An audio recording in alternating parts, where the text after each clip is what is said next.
वर्तमान की जो सबसे बड़ी समस्या है, वो ब्रेकअप की समस्या है। हमारे देश के जो युवा है, उनको नहीं पैसे के प्रॉब्लम है, नहीं करियर की समस्या है, उनको उनके सामने सबसे बड़ी समस्या है तो ब्रेकअप है।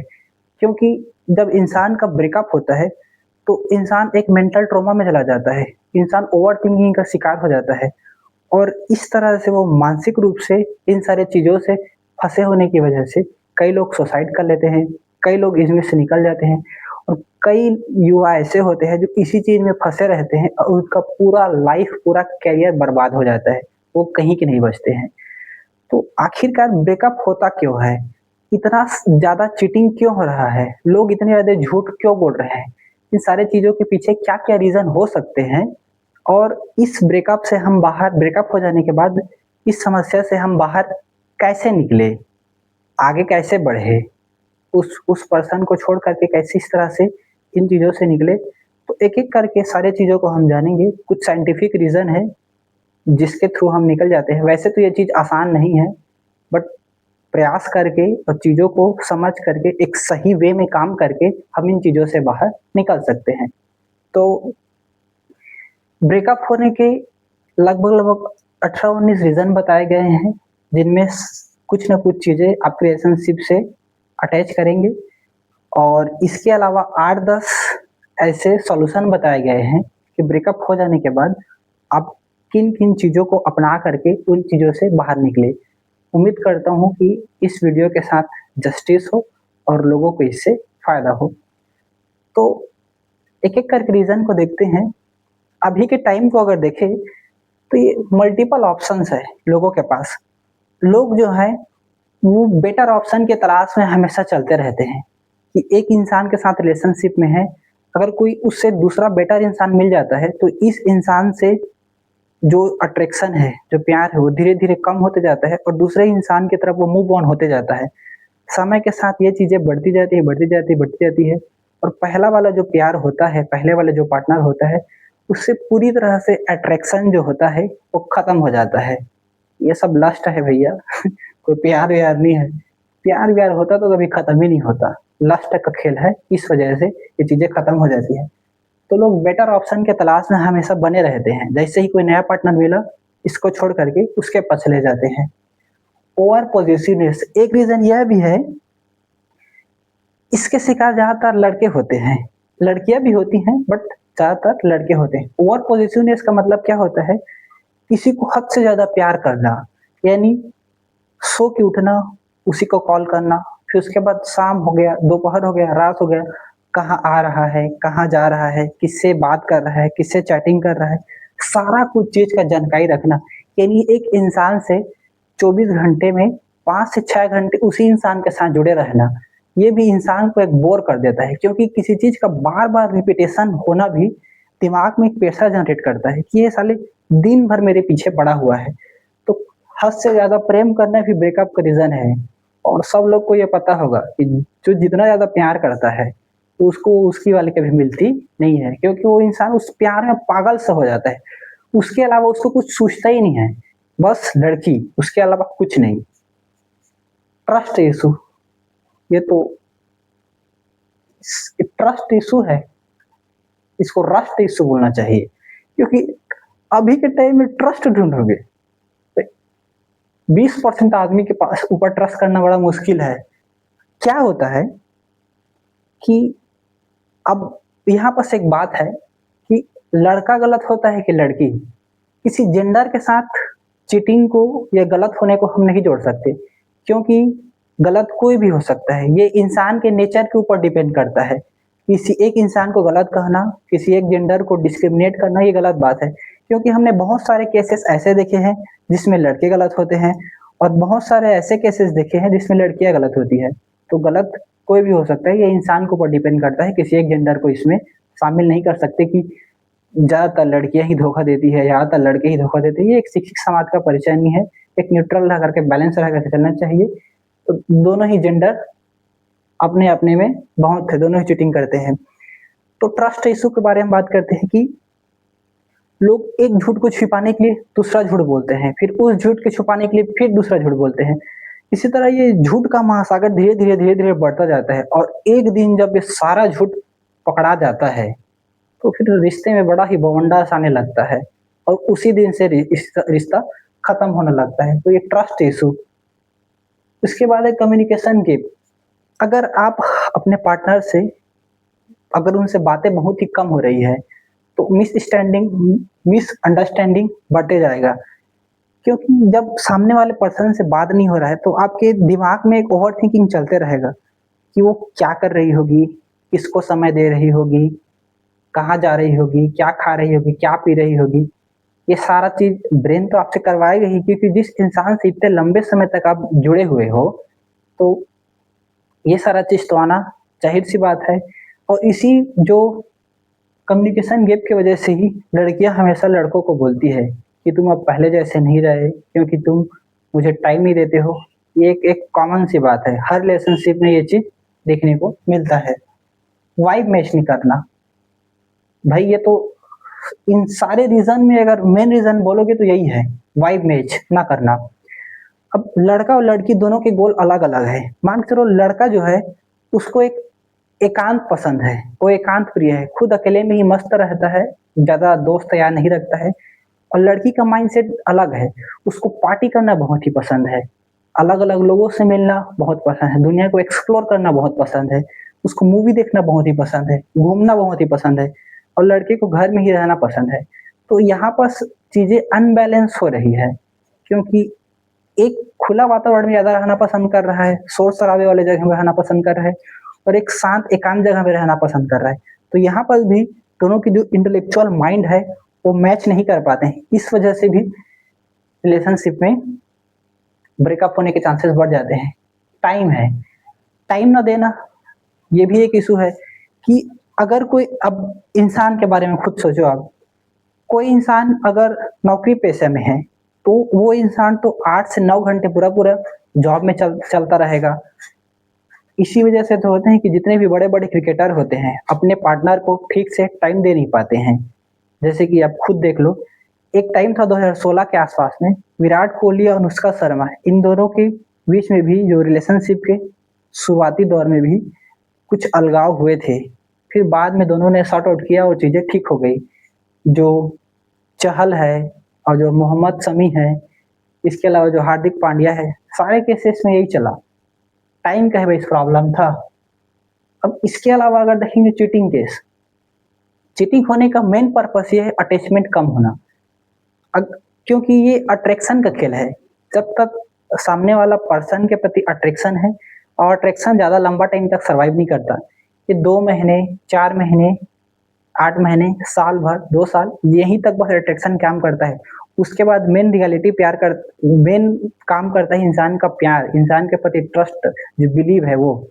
तो अट्रैक्शन कुछ टाइम के बाद धीरे से खत्म हो जाता है और अट्रैक्शन जैसे ही खत्म हुआ, फिर वो पार्टनर का मन भरने लगता है और वो फिर दूसरे पार्टनर की तलाश में चला जाता है और फिर डबल डेटिंग, ट्रिपल डेटिंग, अब कितना डेटिंग होता है आप लोग को तो पता ही होगा। फिर चीटिंग की केस स्टार्ट होने लगता है। एक होता है अनरियलिस्टिक एक्सपेक्टेशन। इसका मतलब क्या होता है कि लोग ये उम्मीद कर लेते हैं कि प्यार में रहते हैं, एक दूसरे से बड़े-बड़े वादा करते हैं कि हमारा जब शादी हो जाएगा तो हम लंदन जाएँगे, पेरिस जाएँगे, हफ्ते में 2 बार बाहर निकलेंगे, घूमने जाएँगे, उसके बाद ये खाएँगे, वो खाएँगे, ऐसा लाइफ रहेगा, ऐसे घर में रहेंगे। ये सब अनरियलिस्टिक एक्सपेक्टेशन है, क्योंकि रियलिटी ऐसे नहीं होती है। जो हम सोचे रहते हैं वैसे कभी नहीं होता लाइफ में। तो इस वजह से भी ब्रेकअप हो जाता है, क्योंकि लोगों को लगता है कि अगर मैं लव मैरिज नहीं करता, मेरा अरेंज मैरिज रहता, तो ये सारी चीज़ें मेरे को देखने को नहीं मिलती। हो सकता था इससे बेहतर पार्टनर मिलता, तो सब ऑप्शन का ही खेल है। उसके बाद है फैमिली प्रेशर। अब लड़का या लड़की दोनों में से किसी एक का कास्ट अलग है और अगर कास्ट के साथ-साथ रिलीजन भी अलग है, तो भी ये इश्यू देखने को मिलती है। स्टार्टिंग में तो सारा चीज़ अट्रैक्शन के बेस पे चलता है, अटैचमेंट के बेस पे चलता है, बिलीव के बेस पे चलता है और जो शुरुआती प्यार होता है, वो सबको अच्छा लगता है। लेकिन धीरे-धीरे समय के साथ चीज़ें बीतते जाते हैं, तो रियलिटी पता चलता है। तो इस वजह से ये फैमिली प्रेशर की वजह से ही बहुत सारे रिश्ते टूट जाते हैं। ईगो क्लैश, ये तो भाई अभी के टाइम में एकदम पीक पर चल रहा है कि अगर लड़का और लड़की दोनों के बीच में किसी चीज़ को लेकर के अगर फाइट हो जाता है, तो ना लड़का की तरफ से कॉल किया जाता है, ना लड़की की तरफ से कॉल किया जाता है। दोनों तरफ में से किसी के द्वारा कॉल नहीं किया जाता है। उन लोग का मानना ये रहता है कि भाई मैं क्यों झुकूँ? कोई अपना गलती कभी एक्सेप्ट नहीं करता है। उसका कहना रहता है कि सामने वाले ने गलती किया है, वो पहले से कॉल करे, और उसका कहना रहता है कि उसने गलती किया है, वो कॉल करे। इस चक्कर में हो जाता है फिर बंटाधार रिश्ते का। और इमोशनल कनेक्शन वही है कि धीरे-धीरे टाइम दर टाइम बीतते जाता है, तो इमोशनल कनेक्शन भी खत्म हो जाता है, और जैसे ही इमोशनल कनेक्शन खत्म होते जाता है, तो इनसिक्योरिटी और शक पैदा होता जाता है, क्योंकि अब इंसान के बीच में जिस रेशियो में बात हो रहा था, वो सब खत्म हो जाता है। जो इंसान दिन भर में 8 घंटे 9 घंटे बात करता था, वो 8-9 घंटे से सीधा 2 घंटे 3 घंटे में हो जाएगा। फिर वो और कम हो करके 10 मिनट 15 मिनट में हो जाएगा। फिर ऐसे हो जाएगा, जो डेली बात होता था, वो हर 2 दिन 4 दिन 6 दिन में बात होगा। फिर एक टाइम ऐसे आएगा, बात ही नहीं होगा। उसके बाद है टॉक्सिक बिहेवियर। ये ज़्यादातर लड़कों के साथ देखने को मिलता है, क्योंकि अगर साइंटिफिक रीज़न के साथ देखें तो लड़के थोड़े गुस्सैले प्रकृति के होते हैं। लड़के-लड़की के रेशियो में बात कर रहे हैं, तो लड़के थोड़ा ज़्यादा गुस्सैले प्रकृति के होते हैं। तो कभी भी फाइट होता है, लड़की-लड़के दोनों के बीच में किसी चीज़ को लेकर के डिस्प्यूट हो जाता है, लड़ाई हो जाता है, तो लड़का एकदम टॉक्सिक हो जाता है, गाली-गलौज करने लगता है, एकदम गुस्सैला बिहेवियर का हो जाता है। तो इस वजह से भी लड़कियाँ को ऐसा लगता है कि मेरा डिसरिस्पेक्ट हो रहा है, मेरे को नीचे दबाया जा रहा है, मेरे को एक ऑब्जेक्ट की तरह ट्रीट किया जा रहा है। तो इस वजह से भी रिश्ते के खत्म होने के चांसेस बढ़ जाते हैं। ओवरथिंकिंग, भाई इससे तो पूरा भारत परेशान है। और ये इतना छोटा-सा शब्द दिख रहा है, थिंकिंग में ही जुड़ा हुआ है। थिंकिंग अच्छा चीज़ है, लेकिन ओवर थिंकिंग इंसान को ले डूबता है, पूरा बर्बाद कर देता है। और यही जो है पूरा युवा को ले डूबा है, क्योंकि इंसान जितना ज़्यादा सोचेगा और इंसान सही तो सोचता नहीं है, गलत ही सोचेगा, उतना ज़्यादा रिश्ते में इनसिक्योरिटी बनती जाती है, शक पैदा होते जाता है, बिलीव भरोसा जो होता है धीरे-धीरे कम होते जाता है। और यही ओवरथिंकिंग है, जिसके वजह से पूरा रिश्ता खत्म हो रहा है। क्योंकि अगर सामने वाला पर्सन जो है, जिसको आपने कॉल किया, उसने अगर कॉल रिसीव नहीं किया, किसी काम में बिज़ी थे तो, और वो आधा 1 घंटे 2 घंटे बाद कॉल बैक कर रहा है, तो मन में एक डाउट सा पैदा हो जाता है कि इतना टाइम तक तुम कहाँ थी? और फिर सवाल आता है कि रात को 12 बजे तक तुम ऑनलाइन कैसे थे? तो 10 बजे सो गए थे, ऐसे बोल रहे थे। उसके बाद ये इश्यू आता है कि किससे चैट कर रही थी? इतना टाइम तक तू कहाँ थी? मैं 2 दिन से कॉल कर रहा हूँ, तू कॉल रिसीव क्यों नहीं कर रही है? ये सारा इश्यू देखने को मिलता है। ये सब ओवरथिंकिंग है। ये लग रहा आसान, इंसान का दिमाग खराब हो जाता है जब ब्रेकअप सिचुएशन आता है तो। लॉन्ग डिस्टेंस प्रॉब्लम, ये तो जनरली तौर पे यही देखने को मिलता है कि लड़के और लड़की के बीच में अगर लॉन्ग डिस्टेंस होता है, तो केवल वो मेंटली रूप से जुड़े हुए हैं, क्योंकि उनके पास फिजिकली जुड़ने का कोई चांस नहीं है, क्योंकि इतने ज़्यादा दूर होते हैं, और इमोशनली भी सपोर्ट नहीं कर पाते हैं। तो वो लड़कियां वहाँ दूर में होने की वजह से, या लड़के दूर में होने की वजह से एक नया अपना दोस्त बनाते हैं, और दोस्त हमेशा अनदर जेंडर ही होता है।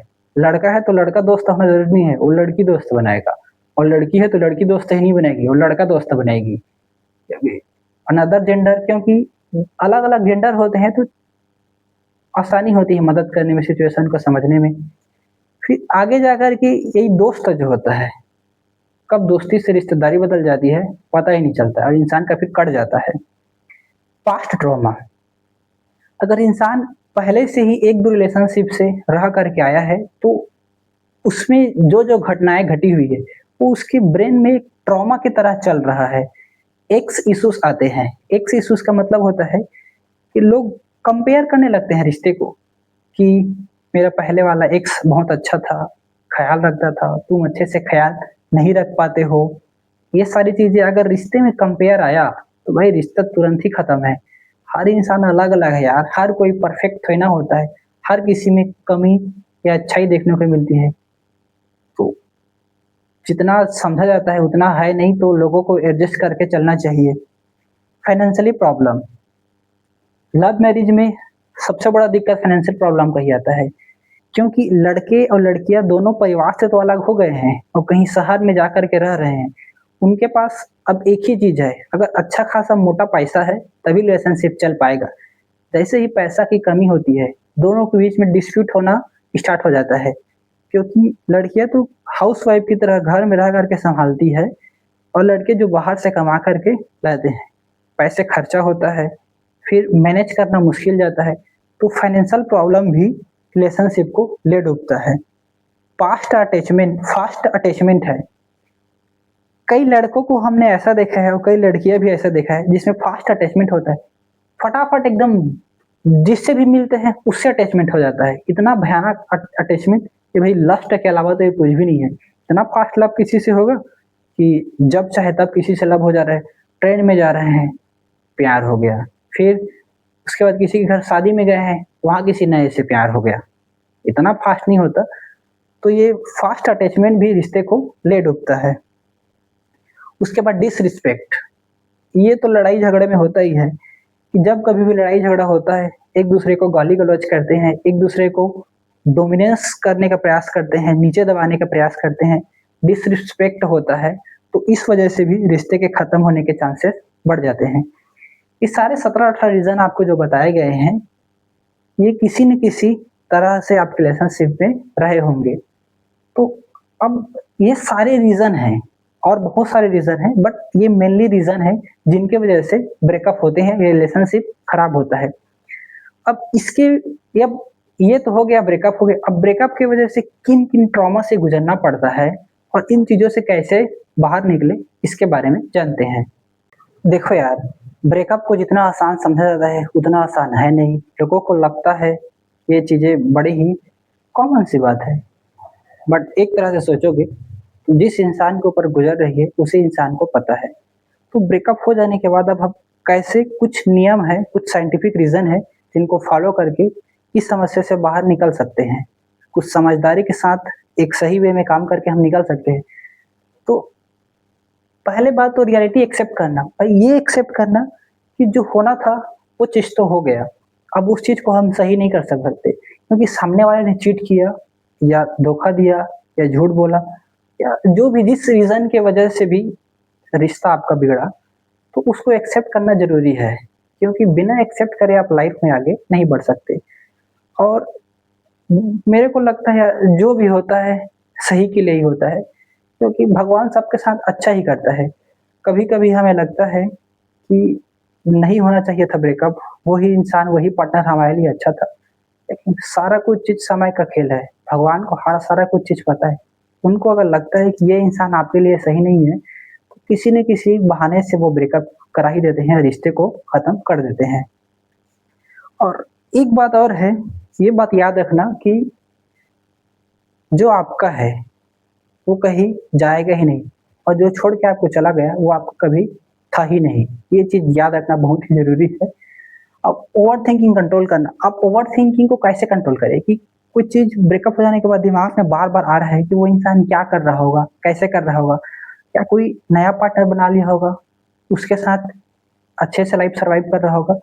तो देखो, किसी को आप ज़बरदस्ती फ़ोर्स तो नहीं कर सकते, क्योंकि सबका अपना-अपना ज़िंदगी है और सबको अपने हिसाब से अपनी ज़िंदगी जीने का पूरा-पूरा हक है। तो किसी के पीछे पड़े रहना, अपने सेल्फ रिस्पेक्ट को, अपने हिमसेल्फ को, खुद को ख़त्म करना, ये बहुत ही गलत बात है।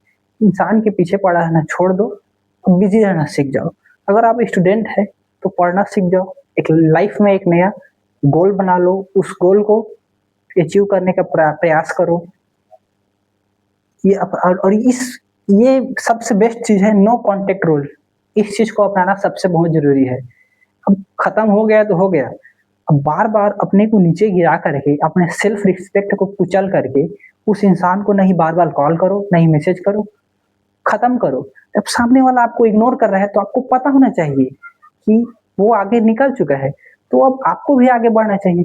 क्यों बार-बार घसीटा रहे हो उस रास्ते में और अपने आप को खत्म कर रहे हो? सेल्फ वर्क, खुद के ऊपर काम करो, खुद के बेहतर करो। किसी दूसरे के बारे में सोचने या समझने का इतना कोई खास ज़रूरत नहीं है, क्योंकि एक बात याद रखो भाई, कौन कहता है पहले प्यार को भुलाया नहीं जा सकता और दूसरी वाली मस्त होनी चाहिए। तो अपने ऊपर काम करो और दूसरी वाली की तलाश में लगे रहो। अब इसका मतलब ये नहीं है कि बार-बार इससे ब्रेकअप हुआ, उसके पीछे पड़े, उसके ब्रेकअप ब्रेकअप हुआ, उसके पीछे पड़े रहो। लाइफ में कहीं पर जाकर के ठहरना या रुकना भी बहुत ही ज़रूरी है। सोशल मीडिया स्टॉकिंग ये काम तो बिल्कुल ही मत करना भाई। करते होगे तो तुरंत ही छोड़ देना कि बार-बार जाके अब सामने वाला पर्सन सब तरफ से तो ब्लॉक कर देगा, तो बार-बार जाकर के इंस्टा में देखना कि कब ऑनलाइन आई थी, व्हाट्सएप में जाकर के देखना, ये अच्छा चीज़ नहीं है। किसी दूसरे नंबर से कॉल करना, ये सबसे बकवास चीज़ है। पीछे ही क्यों पड़े हो उस इंसान को?